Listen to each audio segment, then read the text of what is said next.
of Us.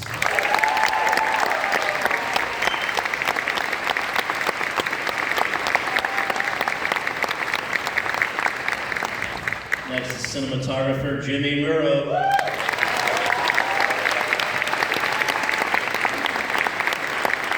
And finally, please welcome back Kevin Costner.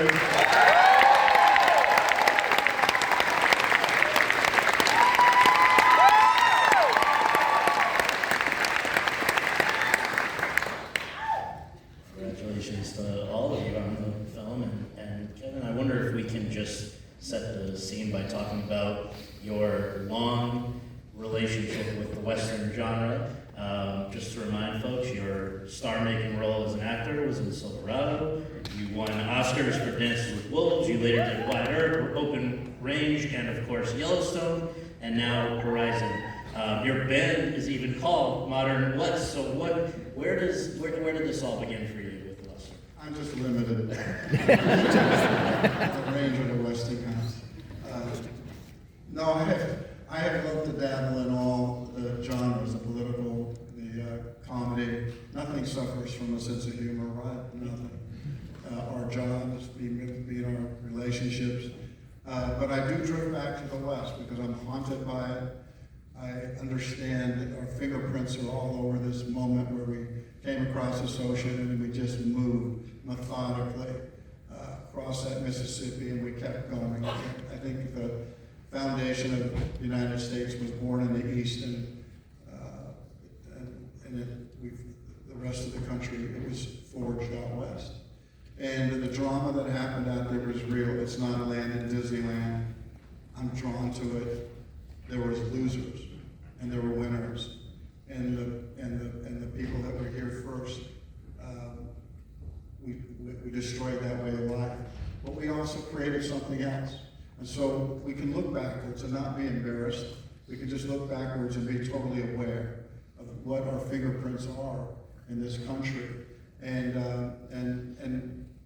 acknowledge that. So for me, that's what I do. I don't think I'm an authority, and I don't think I'm the last word. I'm not trying to reinvent history. I'm just trying to get as close to how you might have felt if you were a woman on a wagon train and just wanted to take a bath so bad.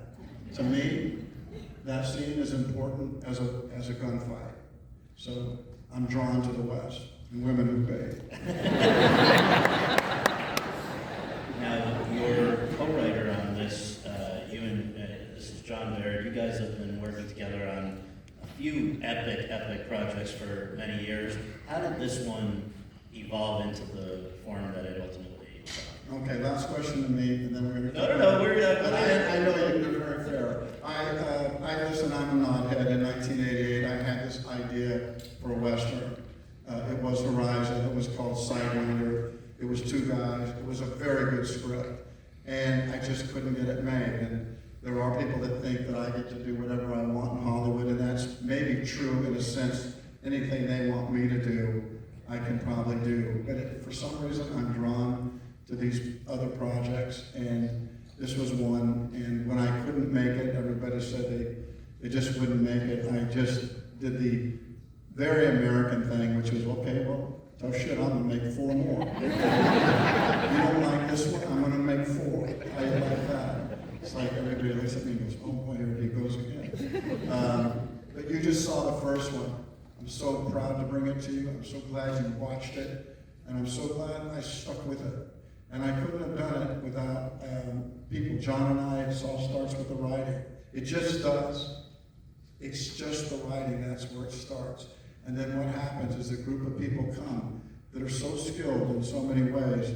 And there is a place for you in Hollywood, students. There's a place. And the people that just watch movies, you know more about them than you actually think when you actually see it done. But these are people who have devoted their life to it. And then I told the kids this morning that in 3 months, these guys will all be somewhere else in the world. We are the gypsies of the world, and we go to make movies around them. I adore these people who would work these 16-hour days with me. That's what I have. I have a team. And yeah.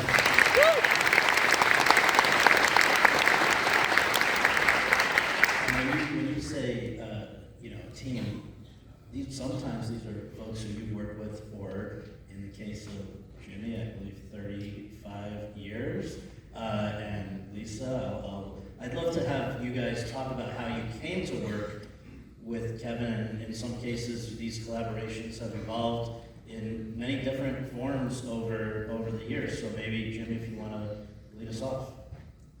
I'll go, yeah. I met Kevin on Field of Dreams. I did the Ease is Pain shot. I was doing Steadicam, and I got to go. Actually, I had to take my shoes off because the sound man was complaining. It's too crunchy. I took my shoes off, I did Steadicam around them, and it was Ease is Pain, Ease is Pain. And so that was that. And then he's, to go back to Kevin, the storyteller, I remember sitting on the infield there, and he was describing Dances with Wolves to me. And he would tell you the story, and that's what he's a storyteller. And that happened many times since then. Every 7 years. Kevin would call, and he could change my life again.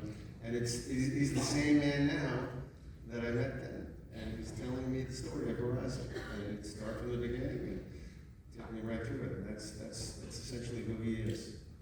Lisa, and your collaboration also goes back. I was the assistant designer on JFK, and that's where I met Kevin, and I also met Jimmy, who was the amazing Steadicam guy. And then I went on to do a supervise. I've done many tricks in this business. A movie with Kevin called Rumor Has It. Right? What was the movie? And then I got hired on this by Kevin, which has been the most amazing film I've ever been able to participate in. And Joe, it's you guys connected on more recently. Yeah, I'm the new guy, I guess. I have some friends that are producers that were on the movie, and they said, "Hey, are you interested in doing Horizon Western with Kevin?" And I was like, "Are you kidding me?" And we went up to his house to screen a sizzle reel of it, and he basically was just telling us about the story. Said this is going to be a big journey. I want a tight group of people. We're all going to go on this journey, and that's where I met him, and that's when it started. Now, this had been 21 years since, Kevin, you last directed a film that was Open Range and another Western. I wonder, we hear from I've heard from other people who have worked in the positions that you guys hold on this film that, it seems to be a hope of everyone at some point to be a part of the Western if you haven't already. What is it about the genre for your area specifically that makes it fun, exciting, daunting challenge to take on? Well, everything about this place we shot was extreme. And that's an adventure that you want to be part of. I mean, you can get pretty bored doing, normal photography in a studio setting or whatever, but when you start to prepare for this adventure, Kevin would say, "Well, how are you doing?" And I'd say, "I'm doing push-ups every day, getting ready for the horizon." And it's the elements that excite me and my team. Meeting new people in that place, compositionally, the colors, photographically. You can't describe what you're seeing. And you get the dawn and the sunset, it's just amazing. Everything about the place was extreme. And you don't realize how difficult it is to get to some of these places. So it's an incredible group effort, led by one guy, and we're all heading out there and doing our jobs. I want to say one thing here, and it's to everyone because I know there's people look at the film in a different way. Jim being the DP, I wanted to say something that just shows his selflessness. I shot Dances with Wolves. I told the students this morning in 106 days. It's the first movie I ever directed. I shot Horizon, which is arguably bigger, more things going on, more cast, 171 actors. Shot it in 52 days. Shot it in 52 days because Jim had to sacrifice. There's not a DP in the world that would have done what Jimmy did, which is they finally get to do a Western in God's beautiful country, and he has to go fast. And he doesn't always have the best light, where a lot of DP goes, I won't shoot until the light's just perfect. I know Jim suffered over that, but he served the movie. And there were times because of that, I tried to force things where the light would be right, where he could really do his magic. But what he was able to do in 52 days, and not try to serve himself, speaks volumes about, number one, his skill, because it looks so beautiful. He didn't wait for perfect light. He shot the story. I will always thank you for that.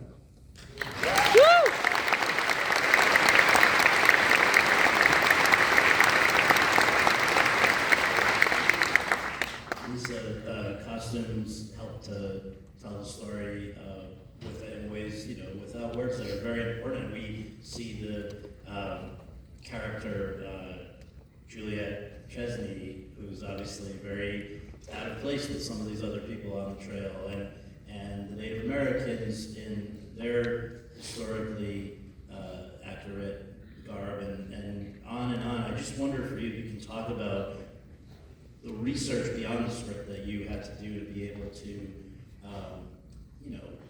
truly do your role to the fullest.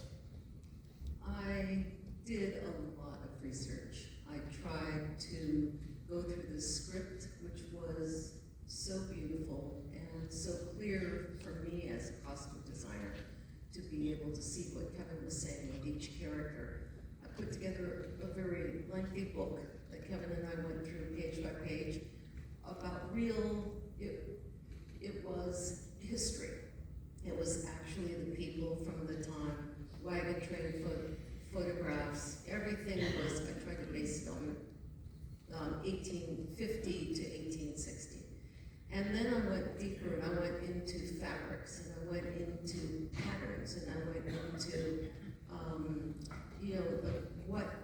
what was the proper pattern. And for Juliet's dress, the pattern didn't exist retail, so we ended up screen printing that fabric because we wanted to have a bold plaid that worked for the period, that made her stand out yet blend into the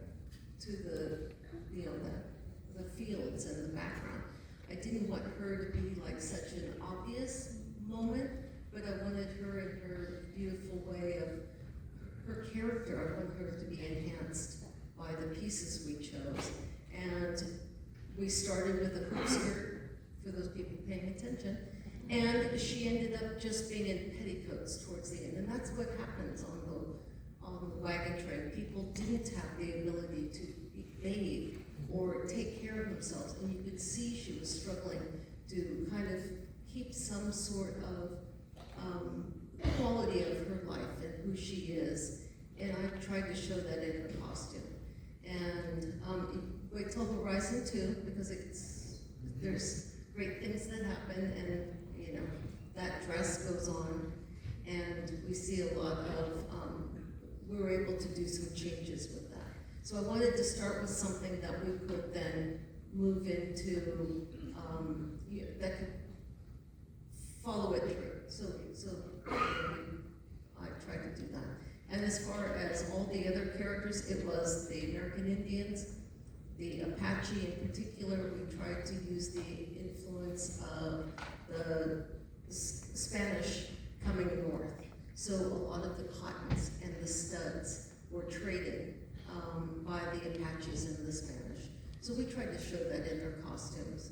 And in each of the different groups of Indians, the Pima or the Papago, I did very lengthy research for each of those, trying to maintain the dignity of the tribe and to be able to show the different areas that they were in, that you could see their costume and know that they're not Apache. You could see that they're not Papago.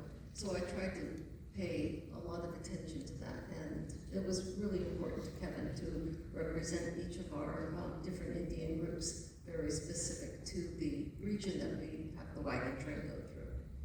You know, there's also little things that happen that are sweet. They're not on the movie, they're not anything, but when you have world-class people who have done this, who invested their life in it, you'll see them once in a while at the end of the day go over and say, your costumes were beautiful. And, you know, Lisa's so willing to give compliments herself. You framed it so beautifully. The things that happen, you see in sports, I mean, you know, that push on the shoulder, whatever it is they do. There are moments on our film, above and beyond the film, where we each, once in a while, look at someone who's so good at what they do and just go, that was really great. And I was a beneficiary of that greatness. But I also love to see that kind of camaraderie after a long 16-hour day where maybe not everything went great. Somebody just stops and catches him by the car and says, you were good.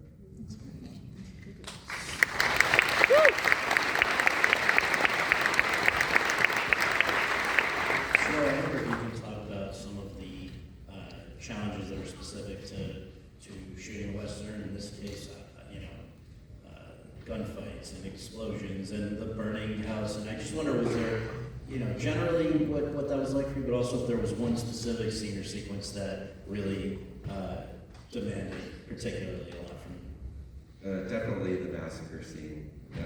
We kind of left that to the end and spent several days on that scene.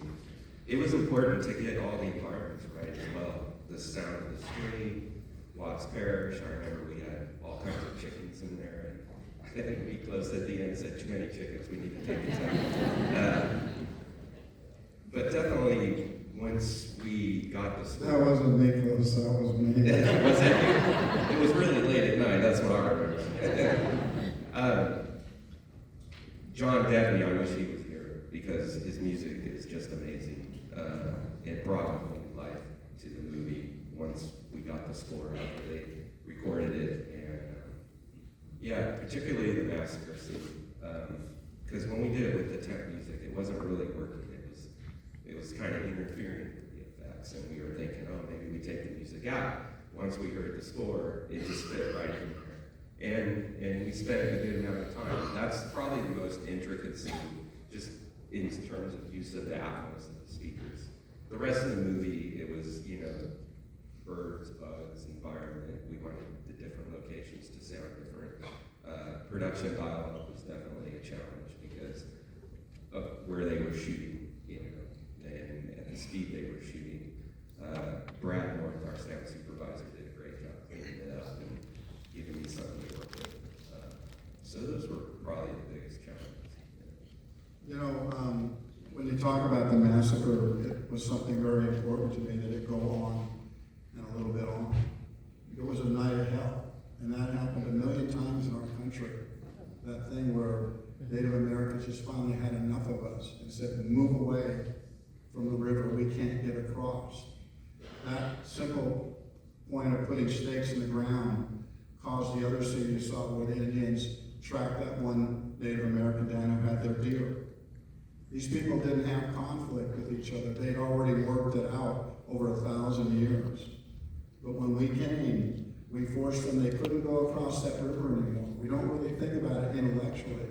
They just couldn't go across it anymore. They had to go that way. And when they did, they had conflict with tribes that they settled borders with. They went this way. They had conflict with tribes they settled border with. We did stick our finger in the ankle, but I want to say, just for you, that the young boy who protected his sister by pushing the gun down kind of quietly, he wouldn't go into the hole with his mom. He stayed with his dad. It was a fatal decision. That was my son. Oh, wow. Oh, wow, that's awesome.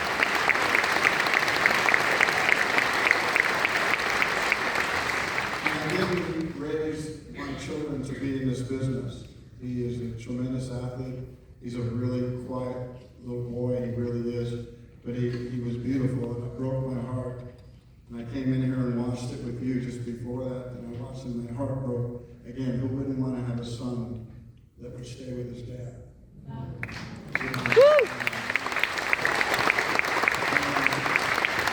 This is a sidebar. to let you know that I did raise people that were going into business. My son didn't even know what a mark was. He didn't. I told him, I was watching him, I said, this is your mark, Hayes. That's his name in real life. I named him. I knew I had to make this movie because he's 15 years old, or he's 13, and I had to make it. But he has my name and the character, and I put a mark down. I think even the crew thought, well, my kids know the movie business. I have never brought them into it. I said, so that's where you stand and you do your lines. He said, okay. He stood there like this, and he treated it like second base.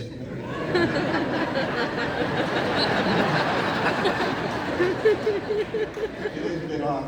He's one.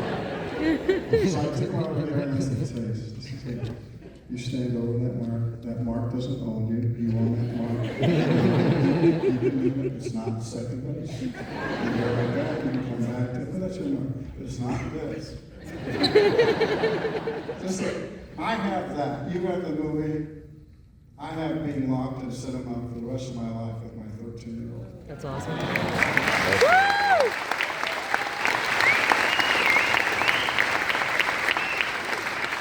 So just as a final question for you, Kevin, this was not the only installment that was filmed.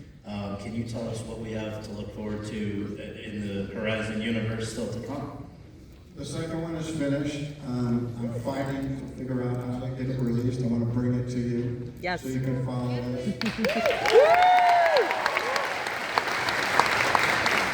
got 3 days of 3, and I'm fighting to make that. I'm fighting to get it up on your shelf, and you keep it for the rest of your life. That'll be our connection, but my fight's not done. When you see me on the TV, you go, he's probably still fighting for this thing. Because I got a secret. The story's going someplace. And I hope you follow them with me. You're part of my fight, and you're part of who I fight for. Thank you.